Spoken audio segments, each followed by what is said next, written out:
everyone. Welcome to Heartfulness Pearl webinars. Today, our topic is the wisdom of wellness, a 5C approach derived from ancient wisdom. Now, there's always a debate of how much of ancient wisdom is relevant to our current times. And the fact is, we have lost much of it to time. And we're living in a culture that thrives on instant gratification, a culture of hate, not love. We have mixed feelings about ancient wisdom. Some of us feel it may not be applicable today, but some of us also feel that its originality still rewards. So, in today's conversation, we're going to see how some of the ancient wisdom lends itself to total wellness, as we call it these days, meaning physical and mental well being.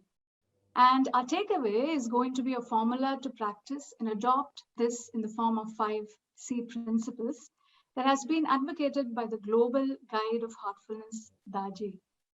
Now, he called it the 5Cs of spirituality. So it could mean a holistic approach to life. We can improve or even transform our life with these 5C principles. Now, let's explore this a little bit further in just a couple more minutes. Now, as you can see, this is a recorded session, but please feel free to interact with us anytime during the session by sending us your comments, questions, feedbacks in the comment box, and our speaker Naren will answer as many questions as possible. Now, with absolute delight, I'd like to introduce Naren Kini to you all. Naren is a serial entrepreneur in the technology space and has been a regular speaker on topics of wellness and innovation. He's currently the CEO of Global Touchpoints, a solutions engineering company. Over the last 25 years, he has held several volunteer positions to help bring meditation to workplaces and is currently the director of Heartfulness Institute. Now, I have known Naren for 11 years now. I think my husband first introduced him to me in the Chennai Meditation Ashram canteen. Ever since, we've been great friends. And then he also became my mentor for my role as a secretary of Heartfulness Institute in Canada. And I'm always very grateful for his guidance. The one thing that I vividly remember when meeting him and his beautiful family in his home in California is that he's a very disciplined person and an extraordinary artist. So very delighted and excited to be conversing with him today. Welcome, Naren. How are Thank you. I'm doing fine. Thank you. Now you put all those kind words and then put some pressure on me to live up to it. And I was hoping to have a very casual, fun session with you. Let's make sure we don't lose that element of fun in this conversation. I guarantee we will not lose that, Naren. So this 5C principles, it's such a great topic. It comes in a very nice time as well, I think. So let's start off with the ancient wisdom first. Now, this ancient wisdom to the current total wellness. Could you elaborate on that, please? I think that's the most fascinating aspect of what we go through these days. Let's take a look at some of the examples. Let's go to one of the ancient saints who first alluded to this whole concept of wellness, but he called it awareness. Ashtavakra was an ancient saint whose times are not really clear, though very dated, and he referred to total wellness in the form of awareness. And he brought about 5 aspects in the context of awareness. Let's look at those 5 aspects and try to see how they gradually connect. You see that he believed awareness to be at the center of all other qualities that we have to inculcate in us. Those of contentment, truth, forgiveness, courage, and sincerity. If you observe closely, the emphasis here again is on positive qualities that an individual has to inculcate to overcome all the negatives.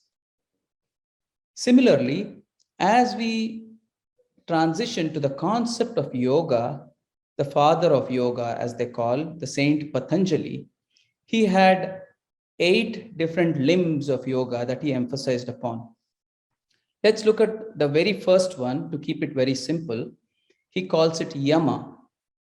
Here, he puts emphasis on 5 aspects, very close to the ones that sage Patanjali emphasized.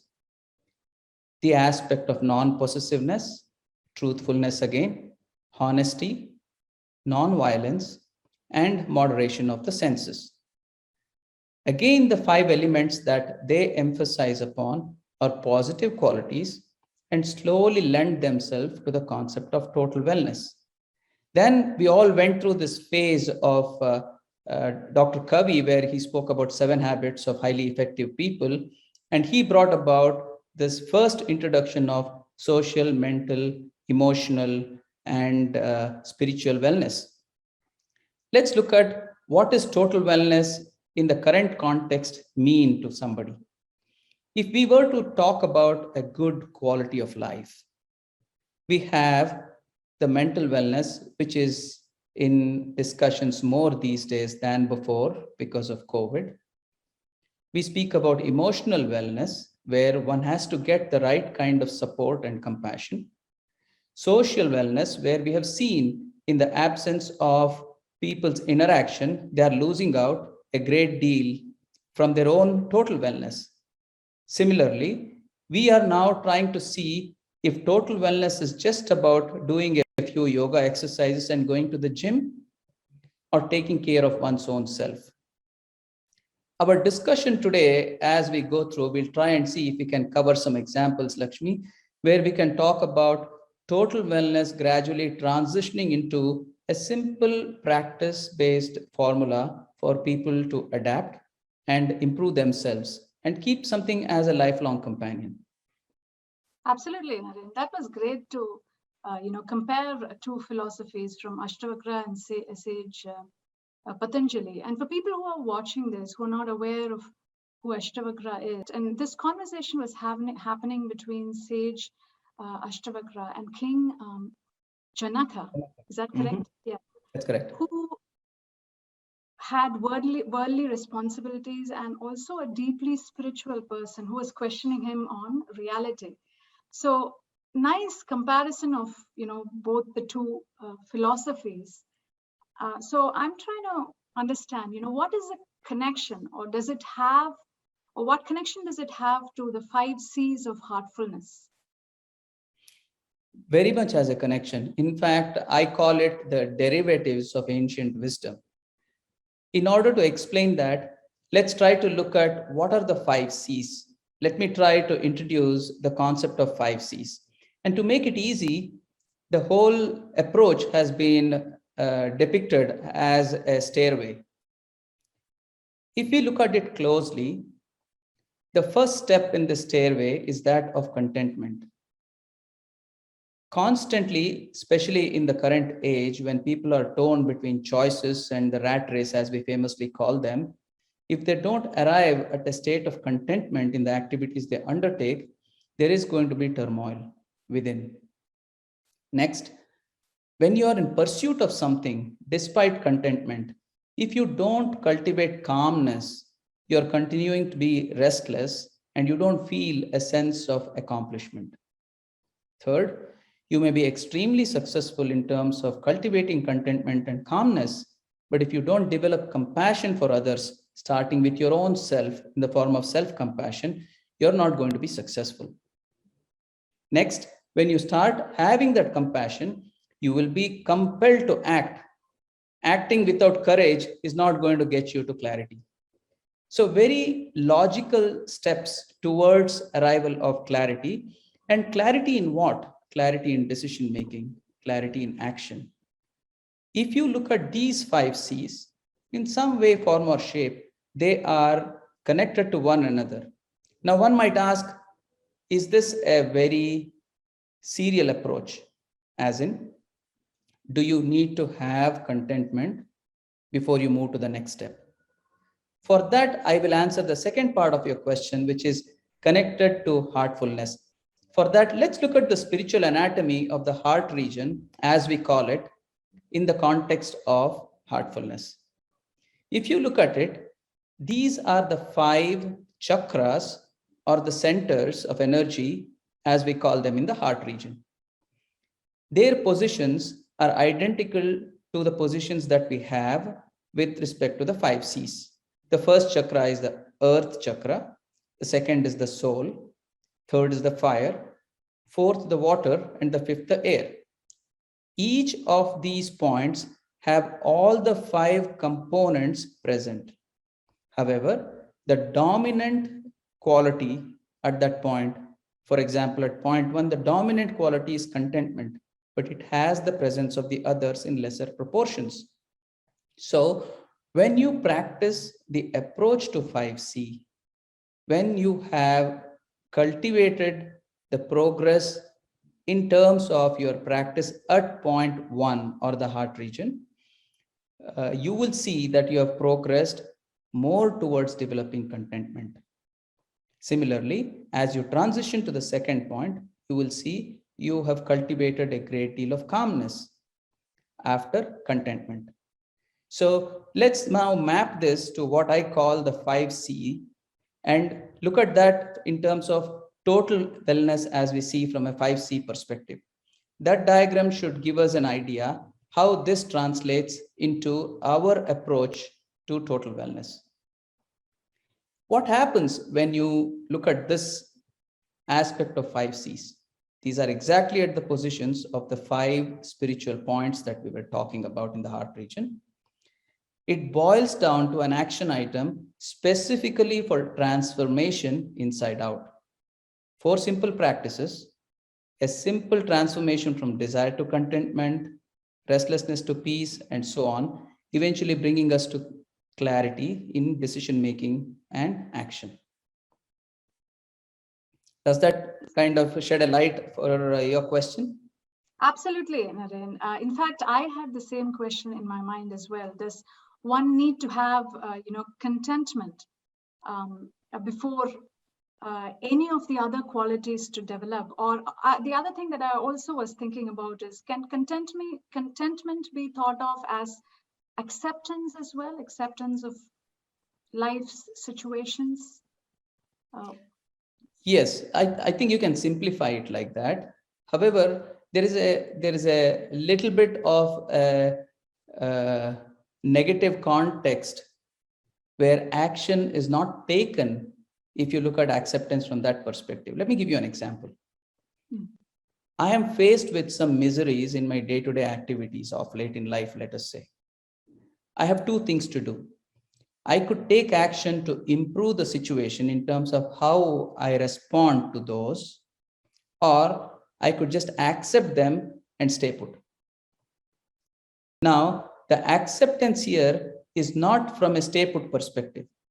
The acceptance here is trying to observe the situation from a controllable and an uncontrollable perspective, and whatever is controllable, you take action on it. Similarly, to your earlier question, there is an element of contentment, courage, calmness as you begin this practice. Let's take a classic example. When an individual is very keen to take a decision about their career progression, let us say. Now, the individual has absolute clarity that he or she wants to be on the fast track to their career growth. Now, however, in the absence of the 5C approach, somewhere along the way, they have not cultivated compassion, nor have they cultivated contentment. What happens? The power struggle for you to be successful, you have absolute clarity that you want to be successful in your career, but it comes at a huge price. The interactions and the decision-making process will not take into consideration compassion, including self-compassion, which is self-destruction path. So the proverbial success will be yours, or you're in fast track to success, but you're destroying yourself and you're not taking people along with you because it is minus the compassion. Now, minus the contentment, what happens? There is no end to this behavioral pattern. Very soon, you get into a place where you find yourself alone, completely destroyed, and there is nothing more to pursue. So the sense of balance is completely lost. That's what we mean by the right element working at the right time in pursuit of excellence. That's a beautiful sharing, Anaren. I love that. So essentially, a good balance of all these qualities are important, right? To be able to make a decision without emotions and fear, and really it helps with confidence as well. Correct. So, Correct. thank you. Now, what is when you shared one of the diagrams, I noticed that right at the very top, there was creativity and centeredness. What is a connection between these two? Practically, we find that it's very hard to stay balanced in this fast-paced, chaotic life, right? I mean, no matter how hard we try, forget about creativity. I'm specifically wanting to know from you because I know you're an amazing artist and you must be creative in other walks of life too. Now, how do you unlock this inner creativity? Is there an interplay between inspiration and effort? Could you share your experience with us? I will. But let me try to answer your first part of the question. What has centeredness and creativity got to do with all these other 5 C's, right? If you really look at it, let's take a definition of consciousness, right? As we follow these 5 C's, essentially what are we trying to do? We are trying to expand our realm of awareness. And to me, consciousness is nothing but spectrum of awareness that we arrive at. At one end, we could expand our consciousness to the superconsciousness level with increased awareness. On the other end, we could deepen it into our subconscious level.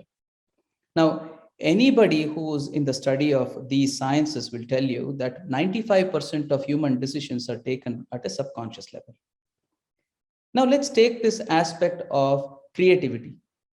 First of all, expansion of consciousness is absolutely useless if it were not for creativity, because creativity puts a human being on a constant improvement path, always trying to become a better version of himself or herself. Now, if we were to take this analogy and apply it to something, what happens in a decision-making process? Most of the time, people consider decision-making to be a mental activity. So they always lean on the mind space. However, if you really observe, critical decisions of your life have always been prompted by your heart. So if you shift towards your heart and make your heart the guiding force for your decision-making, you are less likely to make mistakes, more likely to feel very affirmative about your decisions and operate with confidence. The true activity in a given day happens in the heart-mind space. So when you play in the heart-mind space, you have not only shifted more towards your heart, but you have actually tapped into the inner spark of creativity. Why does that happen when you get centered? Because your heart is the very source of all inspirations in life.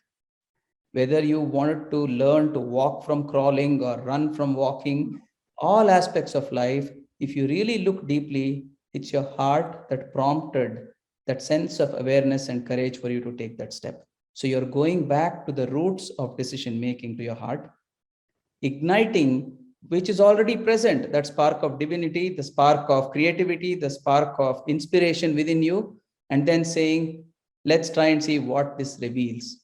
And oftentimes people will be amazed at the realms of creativity that one could reach. I can give you an example from my life itself, since you referred to it. I wanted to try and see if I did an activity of creativity for 30 to 40 minutes every day, what would that translate into? And I started this exercise probably 8 years back. And it came almost as a revelation. And I said, let me respond. And since the calling was deep inside my heart, I started off with basic sketching and things like that for half an hour every day. Now, this is well into the 8th year, and I've transitioned my work from sketching to different forms of art. And I'm able to now really tap into that inspiration from within. My process is very simple. Every single day, I will try to sit in front of a blank canvas or a blank sheet of paper and sit in meditation, trying to tap into my inner inspiration for a few minutes. And whatever else comes out is just a revelation of whatever flows through me. And I'm sometimes amazed at the outcome and its correlation to the inner message that came from the heart. This has almost convinced me that true creativity, as much as it is considered to be a mental activity, its seat actually, its source is from the heart. So most creative work is actually stemmed from the heart of the individual. It's a different matter that they realize it or not, but I can attest to the fact that it is directly from the heart. I think there's absolutely no two minds about that. And I think when you meditate, you keep the busyness out of your mind. So really freeing up that time for the process and to create is such an important thing here that I noted. And as Daji would say, again, for viewers who are not familiar with him, he's the Heartfulness World Guide. He'd say, when the mind is at ease, the heart is at peace. And like you said, Naren, inspiration flows from there. So, and I know you also touched on creativity and consciousness. You expanded very well, beautiful on that. So thank you again for that too. But this certainly involves effort from our side. But we're all very good in inviting busyness into our lives. So how do we go about getting centered in a practical way? Is there a way that we could develop all these qualities that you've talked about, the wisdom of wellness in our life? So any tips and tricks for that? Yeah, I mean, so your question is so relevant because these days you have over 2,000 meditation apps and people are prompted to, lock this and unlock that kind of thing. That's right. And it's, I can only relate it from my own experience. I always believe in taking micro steps, mastering them, and then cultivating habits. If you ask me a couple of things, consistency and discipline are two elements that help us master almost anything. Now, you could take the practice of 5C. You don't have to bury yourself with all aspects of it. You start with one of the 4 simple practices, gradually build on it. There are several micro habits one can cultivate. Waking up at the right time at the same time. Sitting to have your meditation practice, be it for 5 minutes, 10 minutes, or 15 minutes, but at an appointed time. Gradually, it becomes second nature. It will come to a point where, just like you feel the freshness of brushing your teeth in the morning, if you do not practice that particular habit, either of meditation or waking up and sitting for meditation, you feel your day has been incomplete. When you reach that stage, it means it has become second nature. Now you just have to intensify your practice. And there is also an aspect of discipline. For example, I could choose to make art my profession and work on a piece of art for 8 hours in pursuit of perfection. Maybe I will go there someday, but that was not my objective. My objective was for me to try and practice something consistently with discipline and see what emerges. And interestingly, when you try to respect time, in the 45 minutes to an hour that you dedicate yourself for something with absolute clarity, what emerges sometimes cannot emerge even after 8 hours of painting or 8 hours of work. That's the potency of this practice. And I believe it only makes a creative person more productive. So what's wrong in that? If you can get more out of time available, you are increasing productivity. You are a much more centered, calm operator, whatever be your profession. And at the end of the day, at the base of all this is contentment. I think world will be a better place. Absolutely. And at the end, we all want to be a better person, a better version of ourselves, as you put it. So you have given us a nice roadmap to cultivate being centered and making happiness a way of life. So, Naren, during many of our conversations, before the prime time, you kept bringing up heart-centered lifestyle. What do you mean by this heart-centered lifestyle? Yeah, it's become almost like a vocabulary that I keep using quite often, huh? Right, that's right. Let me and this could seem almost like a prophecy, but this is a fantastic forum, and you've asked something very important. So let me share with you where it comes from. If we really, again, since we spoke about ancient wisdom, human beings were evaluated based on development of certain skills at a certain point in time. First, people used to measure based on their physical strength, and they called it physical quotient. Following that, there was emphasis on intelligence after the Industrial Revolution. Everybody started measuring IQ. That didn't mean they dropped PQ, that was also there. This was added to that. But the emphasis shifted a little. Then, in the recent past, a lot of discussion is there about EQ, which is the emotional quotient. And that has transformed human beings, better workplace, better management style, better leadership style, and better self-development tools. But if you pay attention to what was the outcome of experiences like COVID, people have realized that number one, it takes very little to be happy. Number two, it matters for one to take care of themselves. Number three, they need to have certain disciplined practices to keep them healthy, totally irrespective of the external circumstances that could change at any given point in time without notice or heads up. Yeah. I believe that the next trend of success in an organization or success in leadership will be defined by an individual's or that organization's spiritual quotient, which is the degree to which an individual is capable of expanding the consciousness of himself or herself. And it's only a matter of time when people will realize that by taking few simple steps and measures, if they're able to take care of themselves and cultivate this heart-centered approach, they will feel themselves much more qualified, able, capable to lead organizations, to lead their lifestyles the way they want to, irrespective of what happens around them, and do so with a great deal of compassion. So, what am I basically saying?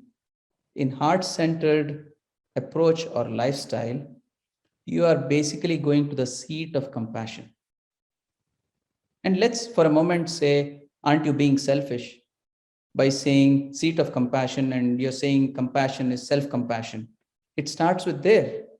How can you pour from an empty cup? You got to first fill yourself with amazing compassion, appreciation, because I feel somewhere along the way, and if we all refer to Maslow's hierarchy of needs, he put first self-actualization as the topmost layer. But after about 10 years of discovering that, in the recent past, he put transcendence above that. What is that transcendence all about? Nothing but expansion of your consciousness. Nothing but making sure beyond self-actualization, because self-actualization led people to self-esteem. Self-esteem led people to prejudice. It led people to a great deal of arrogance.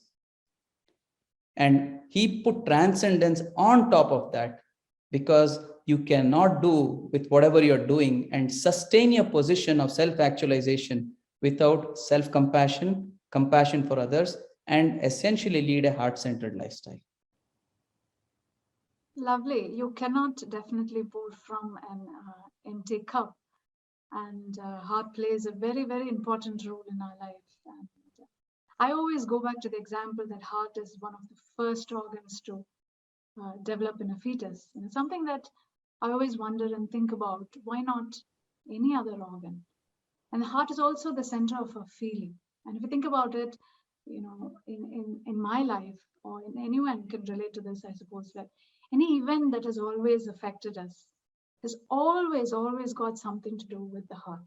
And invariably, when I point myself as Lakshmi, again, we point towards the heart and not towards the head. Or so heart does play a beautiful role. We refer to somebody also as a kind-hearted person, a generous-hearted person, cold heart, or whatever, right? So the heart is really the center of our human existence, as Naren beautifully elaborated on that. And that's why I totally agree that the practice of heartfulness takes us even deeper into the realm of the heart and lead a heart-centered lifestyle, as you've been saying, really living life through a pure heart. So I think it's a great time to experience the heartfulness meditation for people who haven't tried it before. It's a very, very simple, again, heart-centered practice.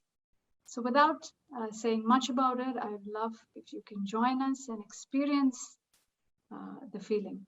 So let's begin. Naren, are you ready? Yeah, it's perfect. Right. It's perfect transition. Yeah. All right. So let's sit comfortably and close your eyes.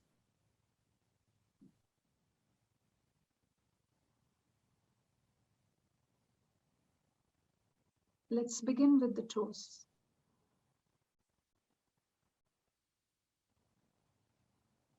Now wiggle your toes and feel them relax.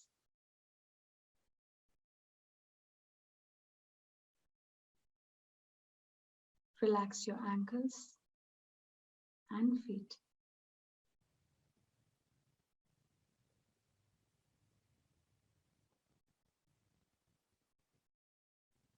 Feel the energy from the Mother Earth entering your legs through the ankles, moving upwards, relaxing the calf muscles, the knees, thighs, and hips.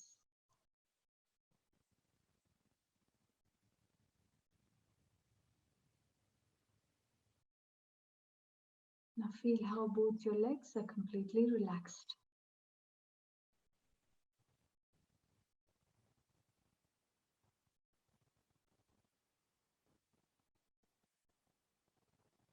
Take a deep breath in and a deep breath out. And relax.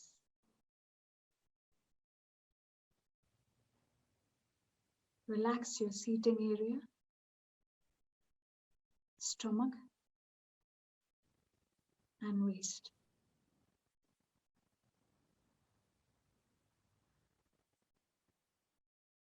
Breathe in, breathe out, and relax.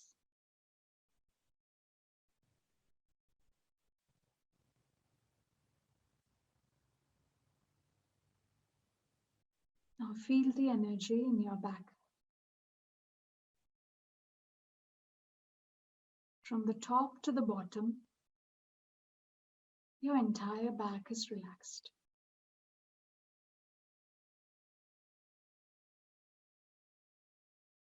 Breathe in, breathe out, and relax.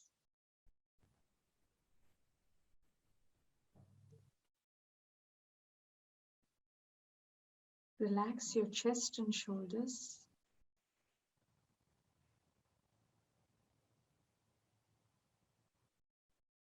Feel your shoulders simply melting away.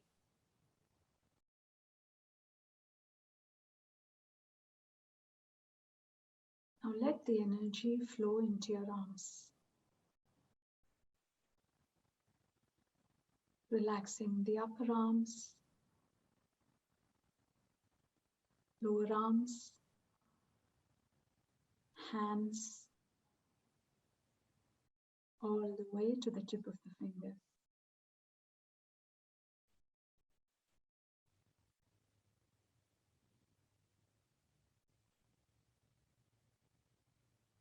Now feel how both your arms are completely relaxed.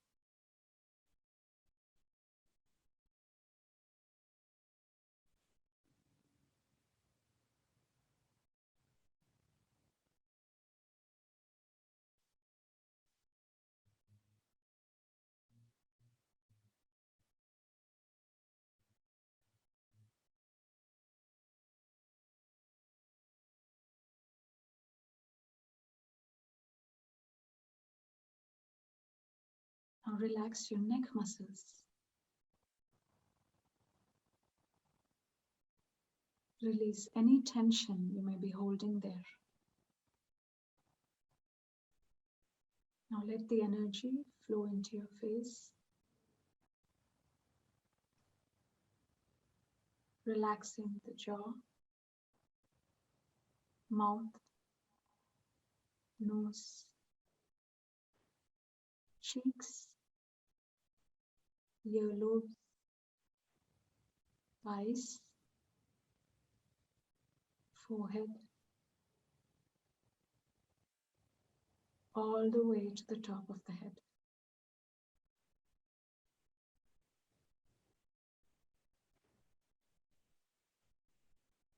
Now feel how your whole body is completely relaxed.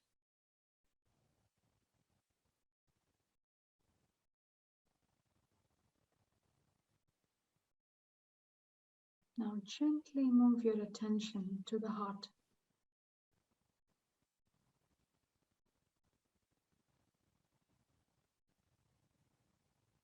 Imagine a source of light that's already in your heart, is illuminating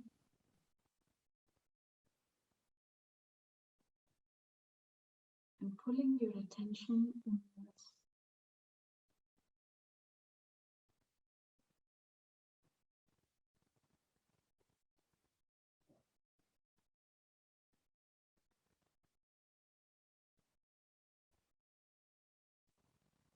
If you have distracting thoughts, gently brush them aside and treat them as passing clouds.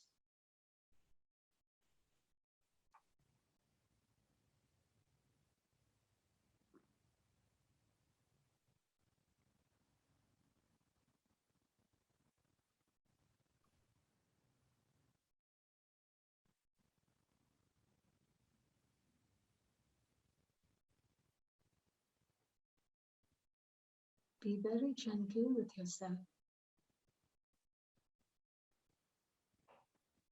Do not try to concentrate.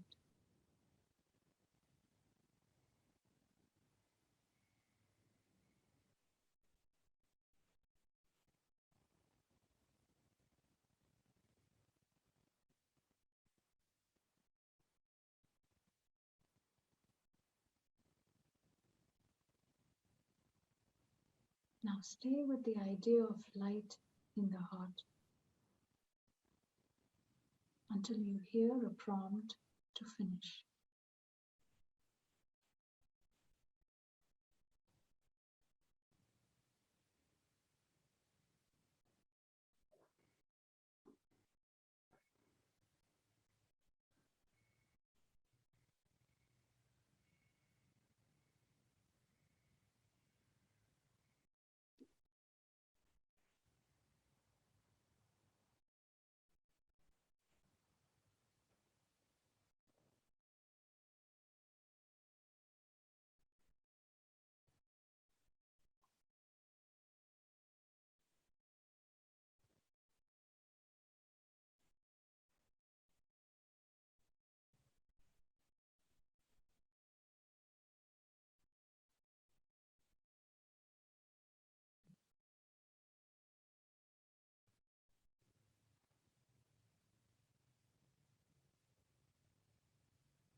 Please keep your eyes closed for a couple more minutes.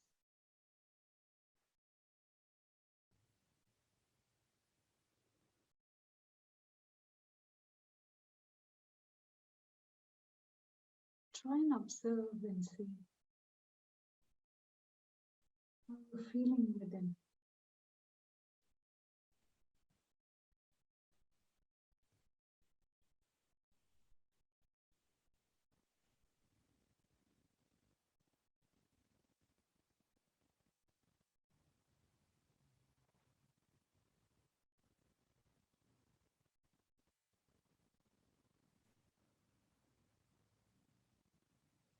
This observation time is quite important.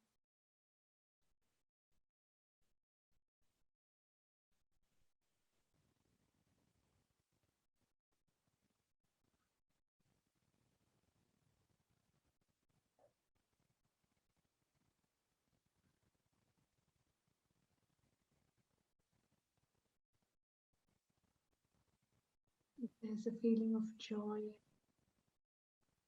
happiness, peace, try and hold on to it and expand that feeling during the rest of your day.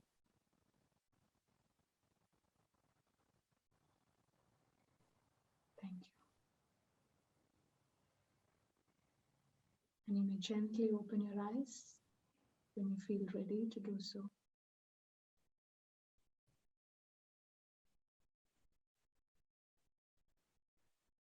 Very nice. Thank you, Lakshmi. That was extremely peaceful and calming. Very nice. Thanks, Naren. So we have to come back and do the closing. So it was just a beautiful experience and a great conversation with you, Naren, about the two great philosophies and how beautifully you tied it to the heartfulness, the 5C principles. So I thoroughly enjoyed it. And at this point, I just wanted to share something that one of the teachers of heartfulness would say. His name was Babuji, and he'd always say more and more of less and less desires.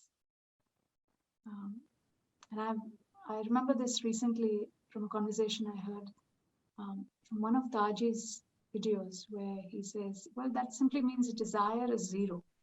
So as you were sharing, the contentment in life starts when that happens, right? And the 5C journey begins from there. Seems big task at hand, but as you say, Naren, we can start small, these micro habits, consistency, and that discipline is so important. Those were some of my takeaways from this webinar, and I'm sure the audience who are watching this would have had their share of takeaways as well. So we'd love to hear any thoughts of closing from you, Naren. I think this was a good opportunity for us to exchange some thoughts, and every session I think we leave learning from one another something unique, something joyful, something that lends itself to the general art of creativity. So I thank you for that. I've always enjoyed my sessions with you, and I always look forward to the Pearl webinars that you've been hosting for so long and bringing very interesting topics. I would really encourage people not to look at it from a one-dimension perspective. If you are a yoga practitioner, that's absolutely great. You've already begun. Now we just have to take it from physical to mental to emotional to spiritual. And I don't want listeners thinking there is something esoteric or religious aspect when we keep using the term spiritual here. No, it simply means heart centered. When your heart guides you, in it you find the source of inspiration, source of guidance, and you find a master within yourself constantly guiding you like a Sherpa on an ascent. Once you accept that concept, it's very easy for us to practice any of these principles that have come down through the ages. And I want to use this opportunity to convey my heartfelt gratitude to all those masters who have conveyed their wisdoms. Now it's just for us to practice, I guess. That's right. Beautiful words there, and I resonate that as well. And thank you for your kind words on Pearl, Naren. And I think this is just a meaningful friendship. So there's a lot of give and take between us, and I cherish it as well. So, audience, we are grateful that you joined us today, and please share your thoughts and comments about this webinar. Please feel free to share it with your friends and family if you've enjoyed it. And hop on this journey, the inner journey of the heart with us to total wellness. So, best of luck for that. We look forward to seeing you all in our next Pearl webinar. Until then, take care. Bye for now. Thank you, Lakshmi. Bye, everyone.